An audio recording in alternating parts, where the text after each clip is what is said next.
یہ وہ گھر ہیں جہاں پہلے لوگ رہتے تھے، بچے ہنستے تھے، مائیں دعائیں کرتی تھیں، رات کو سکون کی نیند لیا کرتے تھے، لیکن اب اجڑ گئے، ویران ہو گئے اور سب بے گھر ہو گئے، اسکن کی بیماریوں میں اور بہت ساری پریشانیوں میں، ذہنی ٹینشنوں میں مبتلا ہو گئے۔ یہاں دائیں بائیں وہ کھیت ہیں جہاں مختلف قسم کی فصلیں لہلہاتی تھیں، گنا، کپاس اور کہیں پہ مکئی اور کہیں اور چیزیں، جو ان کا ایک روزگار تھا، ایک مستقبل تھا، ایک دم اچانک وہ سارے کا سارا بہہ گیا۔ کتنے ارمان بہہ گئے، کتنی لوگوں کی ضروریات تھیں اور اسباب تھے، جانور تھے، لاکھوں کی تعداد میں تو جانور بہہ گئے۔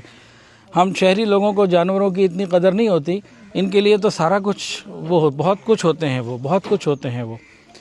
تو دعا ہے کہ اللہ تعالیٰ ان کے لیے آسانی فرمائے، اور بہت سارے اداروں کے ساتھ الحمدللہ ہمارا بھی الکحف ایجوکیشنل فاؤنڈیشن کا یہ مشن ہے کہ جہاں تک ممکن ہوگا ان کی خوشیوں کو واپس ان کو دیا جائے، اور آنسوؤں کی جگہ ان کو مسکراہٹیں دی جائیں، اور ان کی تڑپتی ہوئی اور تکلیف میں اندر گزرتی ہوئی راتوں کو پرسکون راتوں میں تبدیل کیا جا سکے۔